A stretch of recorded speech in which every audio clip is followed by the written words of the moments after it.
ये कहानी है गंगा नदी के किनारे बसे एक गांव गंगापुर की। रात का वक्त है, घना अंधेरा फैला हुआ है। गांव के सारे लोग अपने घरों में सुकून नींद में सो रहे हैं। तभी बाहर बिजली कड़कने लगती है, हवाएं जोर जोर से चलने लगती हैं। भाई, बाहर बहुत तेज बारिश हो रही है, सारे कपड़े अंदर रख लो। अरे बहुत दिनों बाद बारिश हुई है, तुम कपड़ों की बात कर रहे हो? मैं तो कहता हूँ कि चलो बारिश में नहाते हैं, मजे करते हैं। गांव के लोग भी बारिश में नहाने लगते हैं, एक दूसरे पर पानी की छींटे मारते हैं, मस्ती करने लगते हैं। भाई, खेतों में फसल सूख रही थी, अच्छा हुआ बारिश आ गई।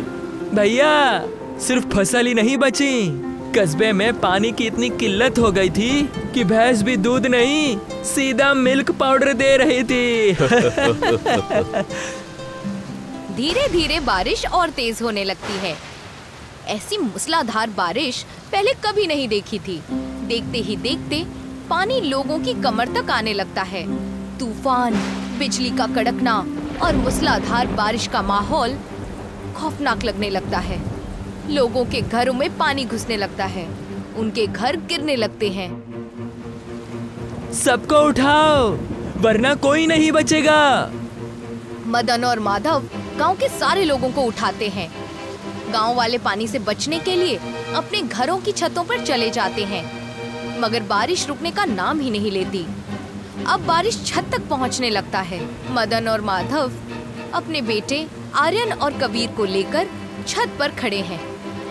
मुझे तो लगता है कि अब पानी छत पर ही आ जाएगा। हमें तो तैरना आता है, लेकिन आर्यन और कबीर का क्या करेंगे? पापा, मुझे भूख लगी है। हाँ, मुझे भी। हे ऊपर वाले, चाहे हमारी जान ले लो, लेकिन हमारे बच्चे को बचा लो। माधव और मदन रोने लगते हैं, उनकी आंखों से आंसू बहने लगते हैं। पापा, आप क्यों रो रहे हैं? वैसे ही नीचे इतना पानी है, आपके आंसुओं से और पानी बढ़ेगा ही। तभी एक बादल उड़ता हुआ आता है, माधव और मदन के करीब रुकता है। तुम कौन हो? मैं बादल हूँ, आप लोगों को बचाने आया हूँ। तुम्हारी बारिश की वजह से ही मेरा कस्बा डूबने वाला है और कह रहे हो कि बचाने आए हो? मैं नहीं डूबा रहा, ये सब मॉन्स्टर बादल की वजह से हो रहा है। मैं उसे ज्यादा वक्त तक रोक नहीं सकता। आप किसी महफूज जगह पर चले जाइए। हम तो तैर कर चले जाएंगे, लेकिन मेरे बच्चों का क्या होगा? उन्हें मैं अपने साथ ले जाऊंगा। लेकिन मैं तुम पर भरोसा कैसे करूं कि तुम इन दोनों को बचा लोगे? मुझ पर यकीन करने के अलावा तुम्हारे पास और कोई रास्ता भी तो नहीं है। अभी सिर्फ मैं ही हूँ जो इन दोनों को बचा सकता है। आर्यन, हम लोग बादल पर बैठकर चलते हैं। आर्यन और कबीर दोनों बादल पर बैठते हैं और आकाश में उड़ जाते हैं। मुझे तो खौफ लग रहा है, कहीं बादल बीच में फट ना जाए। अब तुम लोग बेफिक्र रहो, मुझे अपना दोस्त मानो और मुझ पर यकीन करो। सच्ची? मुझसे। कबीर और आर्यन बादल पर बैठकर आकाश में उड़ रहे हैं। ऊपर से गांव का नजारा देख रहे हैं। उन्हें पूरा गंगापुर गांव नजर आ रहा है। सारे लोग छतों पर हैं। कबीर और आर्यन को उनके पापा नजर आते हैं। अभी 2 मिनट पहले ही कस्बे से आए, देखो मेरे अब्बू कितने छोटे हो गए। हाँ, गांव के सारे लोग हमसे भी छोटे लग रहे हैं। तभी कबीर और आर्यन देखते हैं कि सामने एक हवाई जहाज आ रहा है। भाई, ये क्या है? ये हवाई जहाज है। ये इतना बड़ा कैसे हो गया? पहले तो कस्बे से देखते थे, बहुत छोटा लगता था। तुम इसे नजदीक से देख रहे हो, इसीलिए दराजकत लग रहा है। कस्बे के लोगों को तुम दूर से देख रहे हो, इसलिए वो छोटे लग रहे हैं। बादल एक हरे भरे जंगल के ऊपर आता है। बड़े बड़े दरख्त और झरने नजर आते हैं। देखो, यहाँ कितने सारे दरख्त हैं। ऐसा लग रहा है जैसे हम किसी घने कालीन पर चल रहे हैं। इस घने जंगल में तो शेर भी होगा ना? अगर शेर होगा भी तो हमें क्या, हम तो बादल पर बैठे हैं। बादल, मुझे भूख लगी है, खाना मिल जाएगा? हाँ चलो, मैं तुम्हें अपने रसोई में लेकर चलता हूँ, लजीज खाना खिलाऊंगा।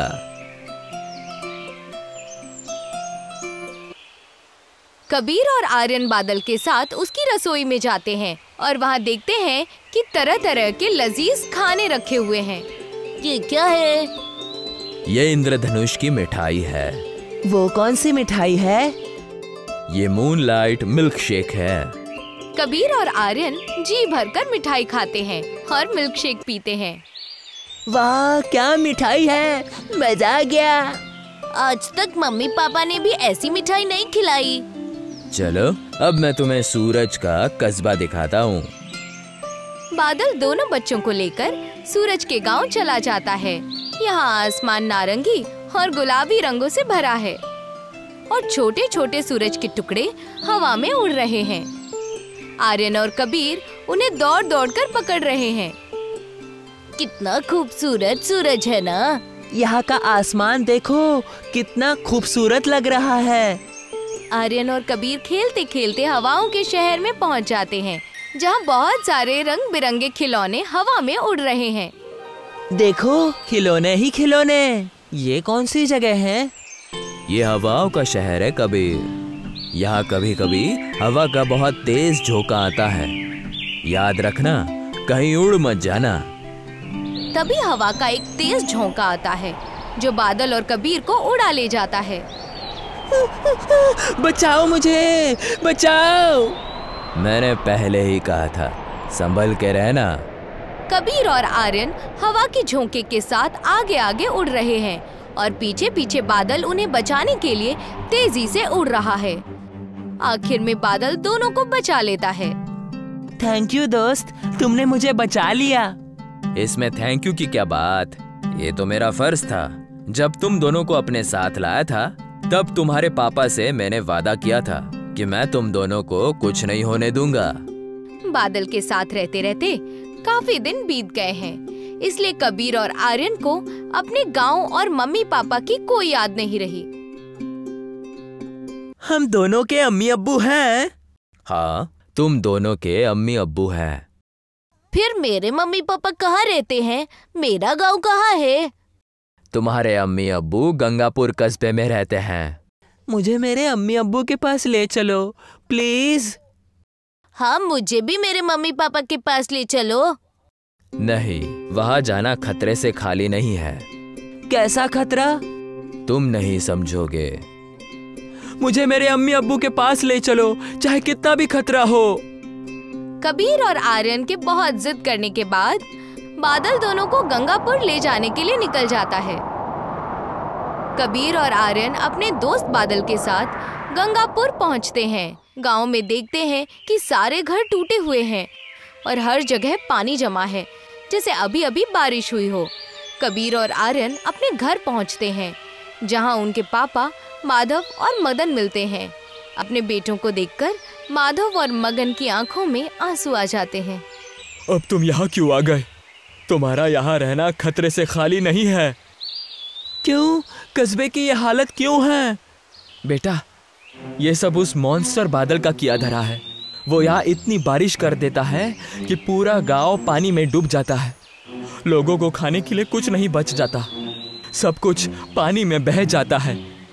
ये मॉन्स्टर बादल कौन है? उसके बारे में जानकर क्या करोगे? उसे कोई नहीं रोक सकता। मैं उसे रोकूंगा। पहले आप मुझे उसके बारे में बताइए। उसके बारे में मैं बताता हूँ।